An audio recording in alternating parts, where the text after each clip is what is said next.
Hello, welcome to Dieting Differently. I'm Georgia Kolhoff, registered nutritionist, personal trainer, trainee, counselor, psychotherapist. And today I need to tell you, first of all, that I am testing out Substack's own recording studio to see how this goes. Usually I use a completely different platform and I have the ability to pause and to correct mistakes. Which, trust me, there are many mistakes. So let's see how this goes. I may never use it again, but do you know what? I'm not afraid of trying new technology. So welcome. Today we are going to discuss how your feelings were asking a question that you kept answering with food. And that is not a criticism. It is super normal and absolutely something that we all do from time to time. And it can be a healthy response. And it can also be very frustrating if it's not the outcome that you want consistently. And I always say, one of the first steps is noticing what you're feeling and giving that feeling or emotion a name. And I stand by that. However, it's not enough on its own just to go, oh, I'm angry. Oh, I'm stressed, and expect the emotional eating to end. It is step one of several steps. And if you've been following along through June, with podcasts and the articles, and perhaps you've even been using the tool that I gave you on doorway words, you've been practicing, then you're going to know that actually, it's a little bit more. I don't want to use the word complex or complicated because it makes it sound really hard. But it is just more than one very simple, quick step. We have a few steps to work through. And I completely understand. You might be like, Georgia, my God, have you been lying to me? No, I've just been giving you the first step because I've spent this month really telling you to focus on a quick rewind. Give yourself that 20 minutes beforehand. What was happening for me? I say that I stress eat. I say, oh, I'm just stressed. But actually, what was I really feeling? Was it dismissed in a meeting or by a partner? Was it furious that someone just hasn't stuck to the deadline they were supposed to, and now actually it's really impacting me at work? Am I feeling lonely? Am I bored? So many options, so many feelings and emotions that we can experience that might lead to emotional eating. So you've done that. Amazing. And still, some nights this month, you may have done that and eaten whatever it is that your go-to food is: biscuits, crisps, chocolate, sweets. And, I know that a couple of you have left me replies and comments in the DMs saying, yeah, I'm kind of still doing the thing anyway. And I know.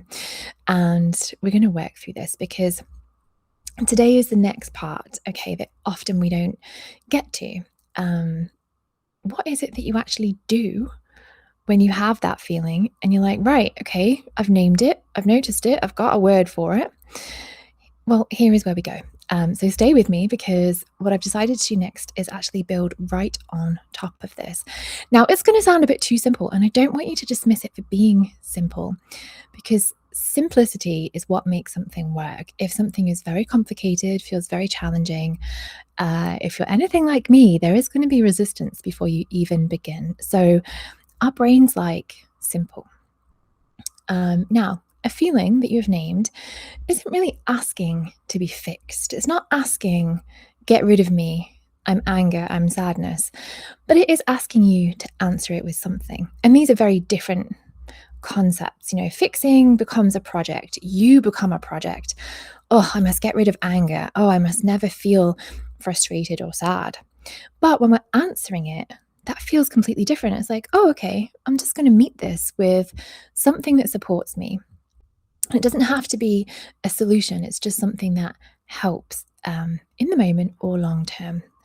And, nobody wants a project. It's 9:00 on a Tuesday night. We don't want to begin a project. We want something that we can work with. And that's really why, in the short term, food tends to win. It's quick, it's easy, not to mention delicious as well. It's something that's in the house that offers a very quick answer, nice and fast. So we're going to make something else fast enough as well. And here is the one thing, not six, I never give you six things to do at once. I want to give you one thing that you'll actually use. And, the big list of things you can save for a Monday that never comes in the future. So you have found the word, the real one, the doorway word, dismissed, furious, lonely, bored, whatever it is. And you're going to ask one question, right? Okay, what does this feeling want me to know? Not what does it want me to do? We're not trying to start a war with our feelings. What does it want me to know? And give yourself a few seconds. You might need 10 seconds, which could feel very long. You might need a bit longer. Sometimes we get that answer, and it's very often shorter and plainer and more obvious than we might expect. So let me give you an example now, in case nothing comes up for you. I'm going to use one that was very common for me this time last year when I was feeling hugely anxious all the time. All I could tell you is that I just felt anxious. My heart was going through my chest. I could feel it beating through my t-shirt. My palms were sweaty all the time. Not that it's an M&M wrap. And I just felt like, oh my God, I just have to do something. I have to do something, not to get rid of the feeling, but the feeling was trying to make me take action, do something useful. And for those who have been, reading and listening for a while, you may know that I'm actually just now a year cancer-free. And this time last year, I just come out of hospital for the last time. But in the preceding months before surgery took place, there was nothing I could do but wait for my surgery date and be unconscious and have surgery. And my brain and body were telling me, do something useful. There must be something you can do between now and then. There must be something helpful or productive that can change something. And there truly was nothing that I could do. So it wasn't about taking action. For me, it was about noticing, okay, I am feeling anxious, and I understand that I really feel like I should be doing something. There's a strong drive to do something right now. So when that feeling for me of anxiety, anxious was coming up, the do something, what I really needed in that moment was something that could genuinely distract me. Distraction was exactly what I needed. I needed to be able to fill my time with something that felt good to me, something creative. It could have been coloring in, something that felt like I was giving to others. So perhaps it was creating a new resource for my clients. Or perhaps even it was, I'm going to go and do some reading for my psychotherapy course. And none of this was about food, but food was the quickest way to shove that feeling down. So let's say the word that comes up for you perhaps is dismissed. And maybe you felt dismissed in a particular meeting today. Nobody listened to me, and you just kind of like took it. You swallowed it down and thought, I'm not here for an argument, but I don't feel great. Okay, great. That feeling, the stress feeling that you then realized was actually, I felt really dismissed today. It just needed you to know that you had something to say and you feel as though you weren't listened to, and you want to be noticed. So what would we do here? Would you talk it over with somebody? Would you let it slide? Maybe there's a part of you that thinks, right, I'm keeping score. That's twice you've not listened to me now. And what's strange really is that knowing that, letting that feeling just be there without trying to do something with it can actually be enough sometimes. It can create enough room for you that you don't even feel pulled towards the cupboard. You don't necessarily need to solve this feeling. However, you may decide, actually, do you know I need to take some action? I need to tell people in the next meeting. I mentioned something last week, and I feel as though we didn't discuss it as thoroughly as we could have. Phrase it however you want to, bring it back into the room and have the conversation that you want. So perhaps that feeling is asking you, hey, could you take a stand here? You weren't heard and you deserve to be heard. And this was, a great point, and it's important in this meeting. Because ultimately, biscuits are always going to be there and they're great, but they're not going to support us in the way that we need to be supported. So just a little reminder there that it's really not about fixing yourself or journaling yourself into, a 5-paragraph essay. Actually, you needed to be heard, and, you can hear yourself out, and sometimes that's enough. In my case, I just needed to understand that I had this feeling of helplessness. There was nothing I could do, and there was a strong urge to be productive, and that was that anxious feeling coming through. And that actually I just needed to distract myself in those moments with something that felt like it was giving to me, whether it was giving to my business and my clients, whether it was just filling some time with coloring in that is, quite soothing and helps you to focus.